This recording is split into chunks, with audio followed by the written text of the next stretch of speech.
On Christmas Eve, CEO Alexandra stepped into the restaurant ablaze with golden light, leading Matilda by the hand. Her 8-year-old daughter clutched a stuffed bear like a life raft. Around them, investors laughed loud enough to shake the chandeliers. But Matilda only watched their mouths move, the words meaningless shapes.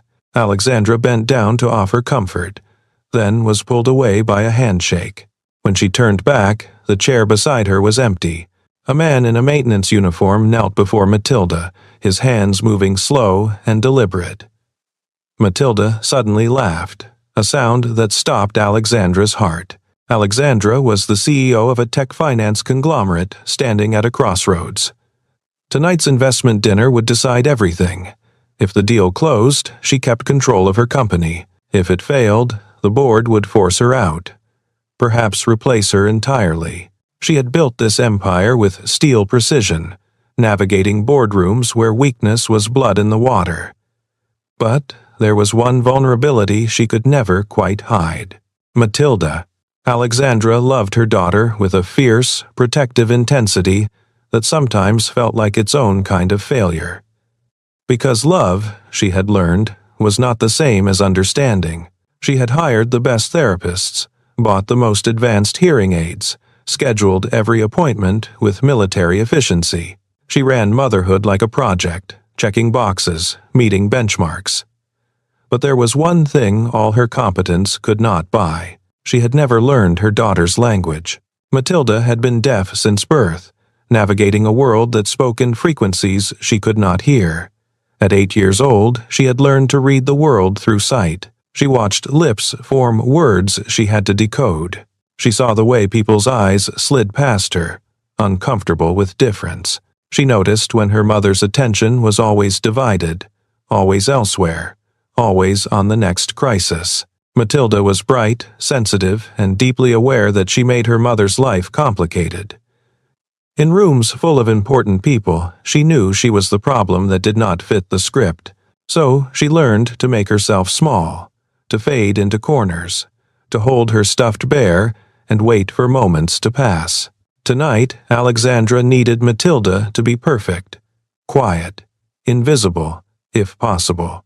Henry was 40 years old, a contract maintenance worker who had been called to the restaurant to handle electrical and sound system issues on the busiest night of the year. He moved through the world with the quiet confidence of someone who had stopped trying to impress anyone. His work uniform was clean but worn, his tool belt familiar weight on his hip. He was good with his hands, good at fixing things that broke in ways most people never noticed. He had brought his son because the daycare was closed for the holiday. Finn, 10 years old, sat on an equipment crate in the back hallway, coloring a Christmas picture while his father worked. The boy was mature beyond his years, shaped by the absence of a mother and the presence of a father who showed love through presence, not presence. What set Henry apart tonight, what made him different from every other person in that glittering restaurant, was simple. He knew sign language, not the performative kind, learned from a weekend class, but the fluent, lived-in kind that came from necessity, the kind that meant family. Finn knew it too. For father and son, signing was as natural as breathing, a language born from a time when words had failed them and hands had to speak instead. The restaurant was dressed for Christmas like a stage set for privilege. A towering tree sparkled near the entrance, its ornaments catching light from crystal chandeliers. Garland wound around railings, and soft instrumental versions of carols played just loud enough to seem elegant. Through floor-to-ceiling windows, snow fell on the Manhattan street outside, muffling the city into something almost peaceful. Alexandra entered with Matilda, both dressed for the occasion. Matilda wore a velvet dress and held her bear, but her expression was the blank one she wore when overwhelmed. Alexandra squeezed her daughter's hand, trying to offer reassurance while her own pulse hammered with pre-negotiation anxiety. Hillary, the company's head of public relations, materialized beside them with the smooth efficiency of someone orchestrating a performance. She leaned close to Alexandra's ear, voice low and urgent. "Tonight is about the script," smiles, confidence, control. After 15 minutes of greeting the investors, we can move Matilda to a private room. She'll be more comfortable, and we avoid any disruptions. The words were framed as consideration, but Alexandra heard the subtext. Matilda was a risk, a variable that could not be controlled, something to be managed. Corbin arrived next, a senior board member whose silver hair and tailored suit gave him the appearance of distinguished authority. But Alexandra had learned to read the calculation behind his polite smile. He glanced at Matilda, then back to Alexandra. Tonight is crucial. We need to project stability. Unity. No surprises. It was not quite a threat, but it was not quite not a threat either. Alexandra nodded, feeling the familiar tightness in her chest, the feeling of being squeezed between what she wanted to do and what she had to do. The VIP table was positioned near the windows, the best view in the house. Investors were already gathering, men and women who held the power to make or break companies with a single decision. Leon, the key investor, was a man in his 60s with sharp eyes and sharper instincts. He did not suffer fools, and he did not invest in weakness. Matilda was seated beside her mother, but the chair felt too large, the table too high. Around her, adults spoke rapidly, laughed explosively, raised glasses in toasts. She could feel the vibrations of their voices through the table, but the words themselves were lost. Her hearing aids picked up a jumbled mess of background noise, all of it too loud and none of it making sense. She looked at her mother. Alexandra was smiling, nodding, shaking hands. But her eyes never quite landed on Matilda. Not really. Not in the way that meant I see you. An investor arrived, and Alexandra stood to greet him, leaving Matilda alone in a sea of incomprehensible noise. The child's fingers tightened on her bear. Matilda had learned that when the world became too much, the solution was to find somewhere quieter, somewhere smaller. So, when no one was looking, when all the adults were busy performing their important adult rituals, she slipped from her chair and walked toward the back of the restaurant. The hallway near the kitchen was dimmer, less decorated. Service staff moved past with hurried efficiency, but none of them stopped to question a well-dressed child. Matilda found a spot near a door marked maintenance and stood there, holding her bear, letting the relative quiet settle her racing heart. That was when Henry saw her. He had been checking a circuit panel when he noticed the small figure standing uncertainly in the service corridor. She was clearly not supposed to be there, but she did not look lost. She looked like someone who had chosen exile over chaos. Henry approached slowly, making sure she could see him coming. He knew the rules about approaching someone else's child, knew the boundaries of his position as a maintenance worker in a place like this. But he also knew what it looked like when someone was drowning in plain sight. He knelt down, bringing himself to her eye level. He did not speak, did not ask questions that would require her to explain herself to a stranger. Instead, he placed his hand over his heart and signed a simple greeting. "Hello?" Matilda's eyes went wide. She stared at his hands like they were a miracle. For the first time all night, someone was speaking her language. She signed back, tentative at first, her small hands fumbling through the shapes. Then, more confidently as Henry responded, his movements patient and clear. Finn noticed from his spot on the equipment crate. He hopped down and joined his father, signing to Matilda with the casual ease of a child who had never known signing to be anything but normal. He asked if she liked the Christmas tree, if she wanted candy canes. Simple questions, asked with simple kindness. Matilda laughed. It was not a loud laugh, but in the relative quiet of the hallway, it was bright and clear and unguarded. The kind of laugh that only happens when someone feels safe. Alexandra had turned back to find her daughter, and instead found her gone. Panic spiked through her professional composure. She scanned the dining room, then the entry, then finally caught sight of Matilda at the far end of a hallway. With a strange man, Alexandra walked toward them, her heels clicking on polished floors, her CEO mask firmly in place. But as she got closer, she saw something that stopped her cold. Matilda was smiling. Not the polite, careful smile she gave to cameras and strangers, but a real smile, the kind that crinkled her eyes and made her look like the child she was. And Alexandra, her mother, the person who was supposed to know her best, had no idea what they were saying.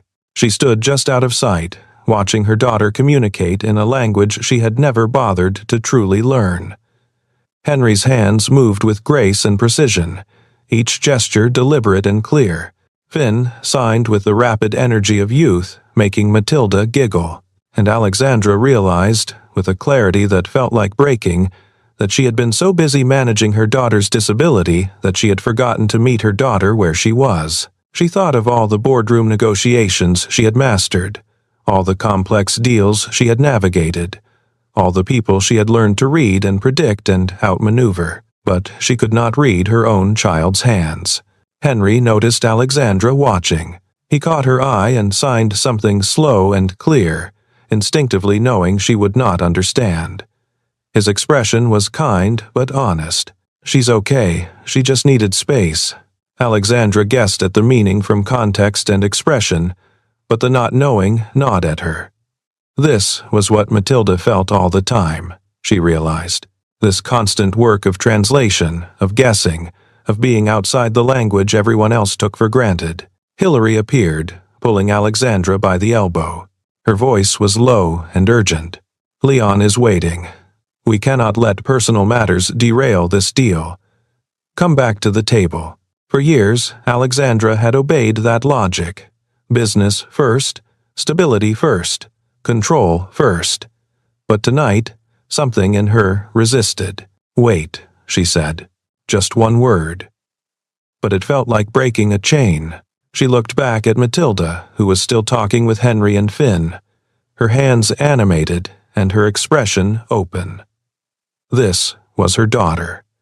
Not a problem to be solved, not a risk to be managed. Her daughter? The interruption came from Otis, the restaurant manager, who approached Henry with barely concealed irritation.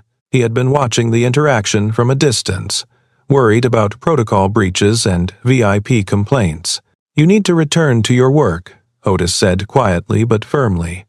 "This is not appropriate." Henry stood slowly, his demeanor calm. The child seemed overwhelmed. "I was just making sure she was all right. That's not your job. Please go back to the maintenance area." Before Henry could respond, Corbin appeared, drawn by the commotion.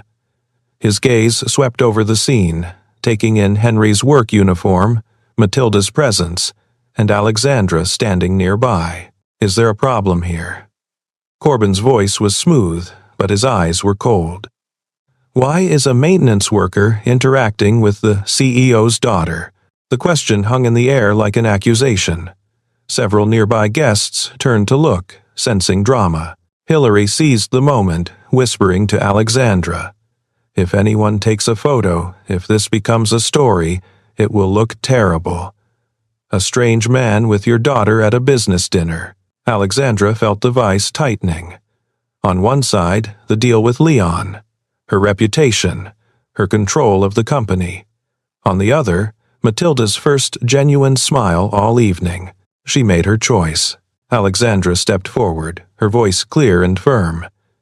"He was helping my daughter. I gave my permission." The statement landed like a stone in water. Corbin's eyebrows rose fractionally. Hillary looked stricken. Otis seemed uncertain whether to back down or double down. Matilda noticed the tension. Her smile faded, her hands clutching the bear tighter.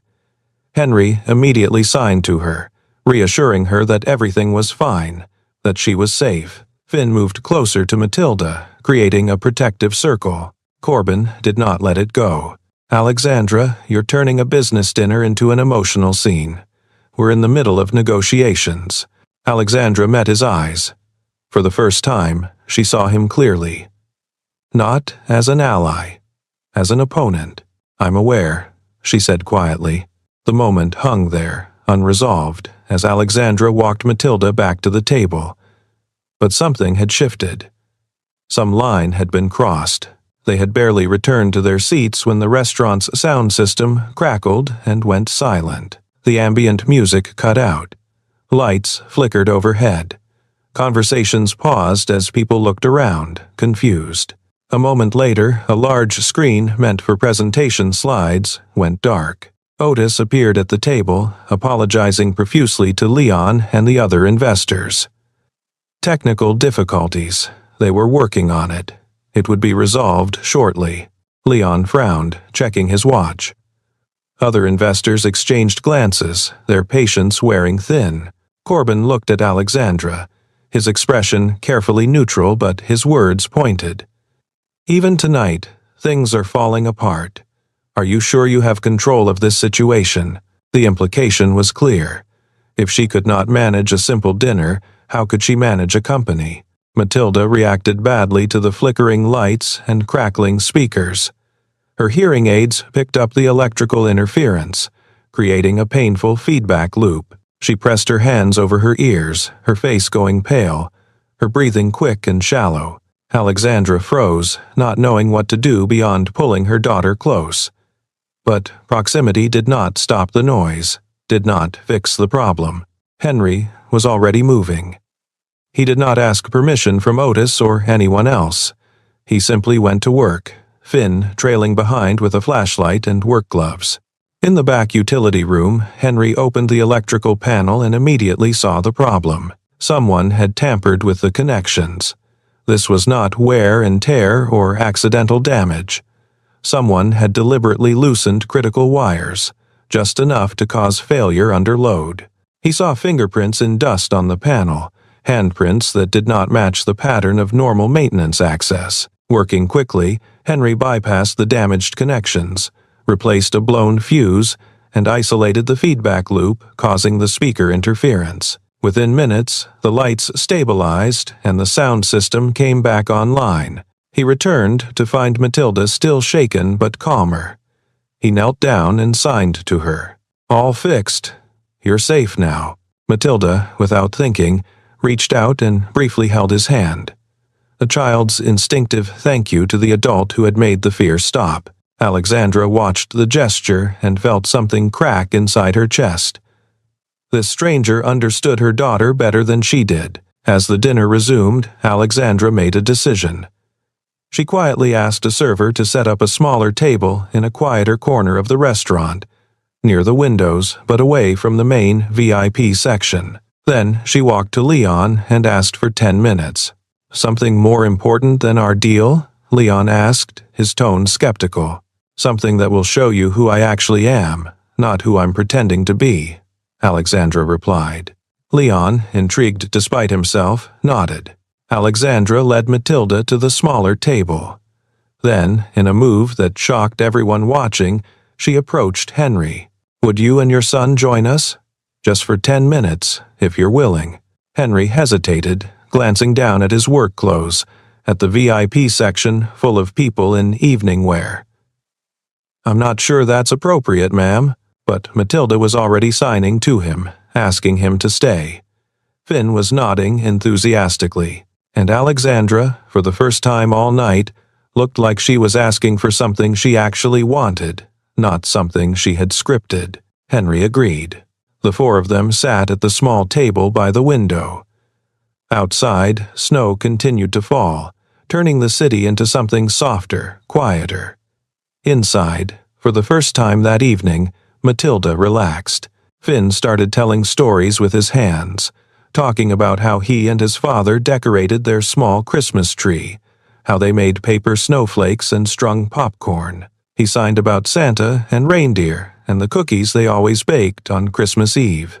Matilda responded in sign, her movements growing more animated, more confident. She told them about her bear, about her school, about the things she loved but rarely got to share because so few people could understand. Alexandra tried to follow along, tried to join in. Her signing was clumsy, unpracticed. She made mistakes that Matilda gently corrected. At one point, Alexandra signed something backwards, and Matilda actually laughed. Not cruelly, but with the patience of a child teaching an adult. The sound of that laughter, that forgiveness, nearly broke Alexandra. Henry explained why he knew sign language. He told them about Finn's accident years ago, a fall that had damaged his hearing for months. During that time, sign language had been their only reliable way to communicate. Henry had learned it in hospital waiting rooms and from YouTube videos at 2 in the morning, desperate to reach his son across the silence that had fallen between them. There were nights, Henry said, speaking aloud while his hands moved for Matilda's benefit, when the only thing holding us together was the fact that I could tell him I loved him even if he couldn't hear it. Hands can say things that voices sometimes can't. Alexandra looked at Henry's hands, scarred and oil-stained from years of manual labor. Hands that had learned tenderness out of necessity. Hands that had built a bridge to his son when everything else had failed. Then Matilda did something small but profound. She placed her stuffed bear in Alexandra's lap, a gesture of trust, of invitation, of offering her mother a chance to step into her world. Alexandra understood. She held the bear carefully, like it was made of glass. When Alexandra returned to the main table, Corbin had already set his trap. Another crisis had emerged. A critical USB drive containing financial documents needed for the presentation had gone missing. Security was being called. The VIP area was in controlled chaos. Hillary, whether intentionally or not, directed suspicion toward the back areas. Someone from the maintenance crew was accessing the technical systems. Perhaps we should check if anything else went missing. Eyes turned toward the hallway where Henry had been working. George, the head of security, approached Henry with apologetic but firm professionalism. "Sir, I need to check your equipment bag. It's just protocol." Finn stepped in front of his father, protective and afraid. Matilda watched from across the room, her hands gripping the edge of the table, her breathing quickening. Alexandra stood. "Stop. He just saved this dinner. He did nothing wrong." But Leon and the other investors were watching, and the optics were terrible. George had no choice but to proceed with the check, even though it humiliated Henry in front of everyone. Otis offered apologies to the VIP guests, but the apologies themselves became an indictment, painting Henry as the problem that needed managing. Finn's eyes filled with tears. He held his father's hand tightly, trying to be brave. Matilda could not stand it. She stood up and walked into the center of the room. In front of all the investors, all the board members, all the people who had spent the evening pretending she did not exist, she signed. Her hands moved clearly, precisely, forming words that most people in the room could not understand. "He's good. He helped me. He's my friend." But the investors did not know sign language. They saw a child making gestures they could not interpret, and their discomfort grew. Alexandra felt rage and shame burning in her throat. Rage at herself for not understanding her own daughter. Shame that Matilda was speaking and no one could hear. She knelt beside Matilda and signed back, haltingly, imperfectly. "I'm sorry. I should have learned this years ago." Then Alexandra turned to Corbin, and in his eyes she saw something that confirmed her growing suspicion. He looked satisfied. Not concerned. Satisfied. Henry's mind was working through the problem. The electrical panel had been tampered with deliberately, right before the dinner. Now, a critical USB drive was missing at the exact moment when attention was focused on him. It was too coordinated, too convenient. He remembered where he had seen Corbin before. Years ago, on a construction project where Henry had been blamed for faulty wiring that turned out to be sabotage. The case had been dropped, but Henry had lost that contract, and Corbin had been there, in the background, part of the client team. Henry did not have proof, but he had instinct, and right now his instinct was screaming. Alexandra decided to take control in the only way she knew how. She stood before Leon and the assembled investors and made a declaration. "If you're investing in me, you deserve to see who I am when I'm not performing. You deserve to see me make a choice." Leon raised an eyebrow. "And what choice is that?" To stop pretending my daughter is a problem to be hidden, to defend a good man who's being scapegoated, and to find out who's actually responsible for tonight's disruptions. It was a gamble. It could cost her everything. But, for the first time in years, Alexandra felt like herself. Henry stepped forward. "Sir," he said to George, "before you finish searching my bag, could we check the security camera footage from the hallway?" 30 minutes ago, when the system went down, Otis hesitated. Leon intervened. "Show the footage." Reluctantly, Otis accessed the security system on a tablet. The footage showed the service hallway clearly. A person in a server's uniform entered the maintenance area before Henry arrived. The person's movements were furtive, deliberate. They accessed the electrical panel, made adjustments, then left. Moments later, the same person appeared near the VIP section, close to where coats and bags were stored. The build, the walk, the mannerisms matched someone at the table. Hillary's face went pale as she recognized the figure. It was someone she had hired to help stage manage the evening's events. Corbin began to speak, trying to redirect. "This is a restaurant staff issue. It has nothing to do with the investment discussion."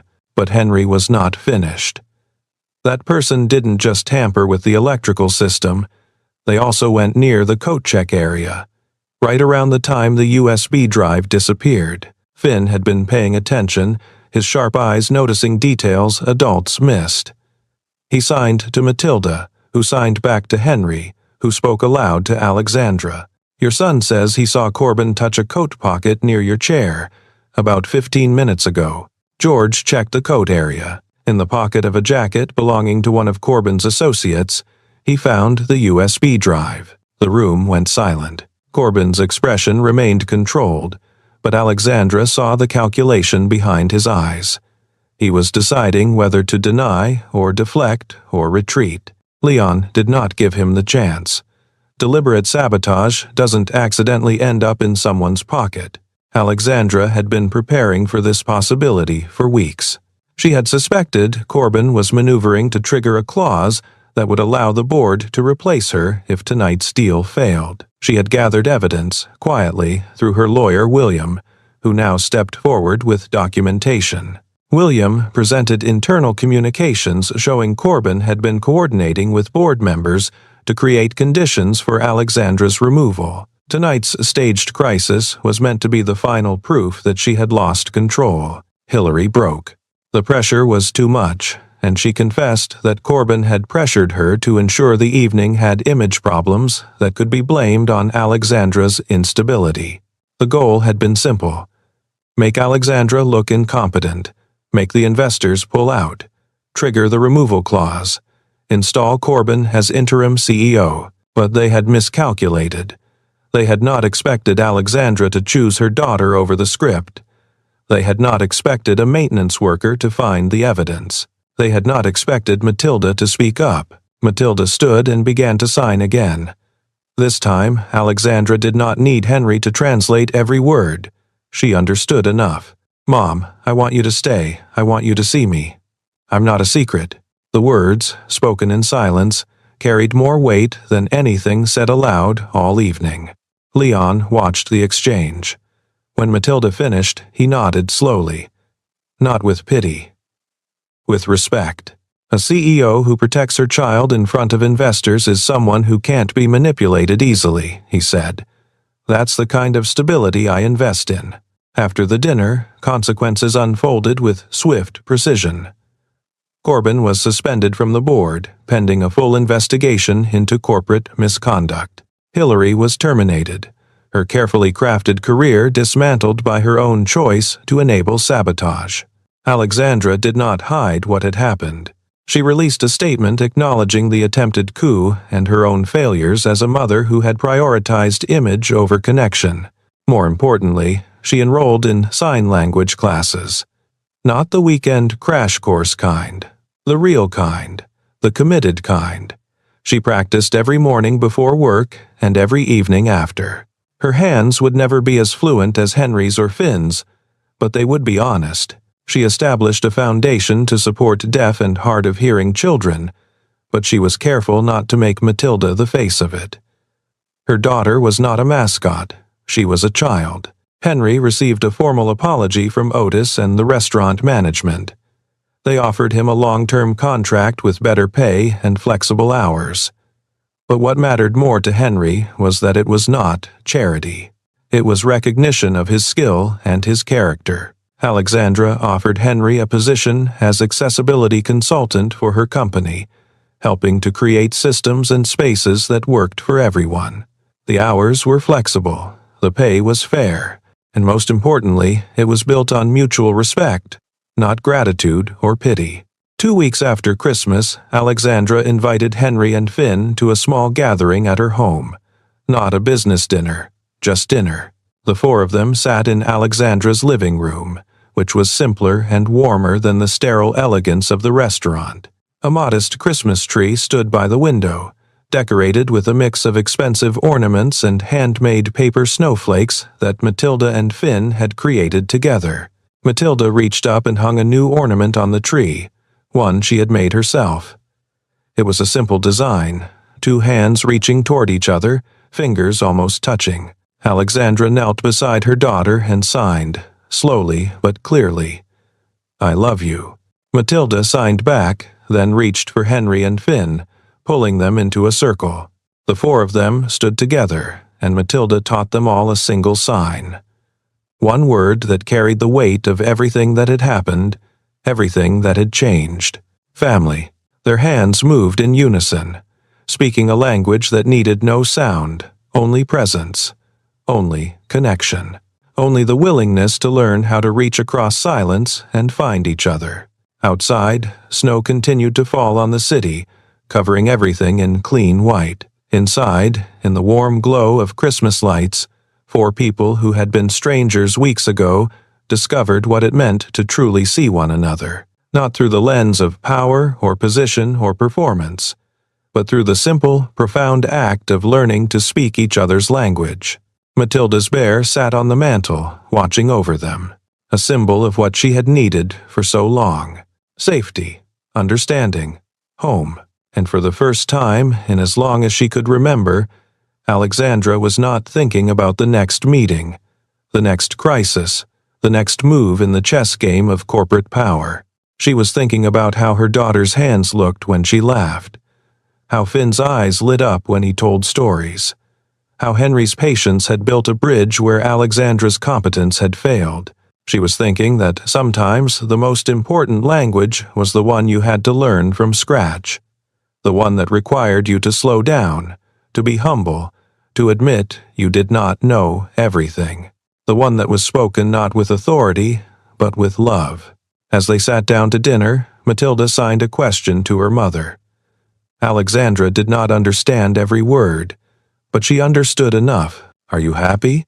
Alexandra signed back, her movements still clumsy, but her meaning clear.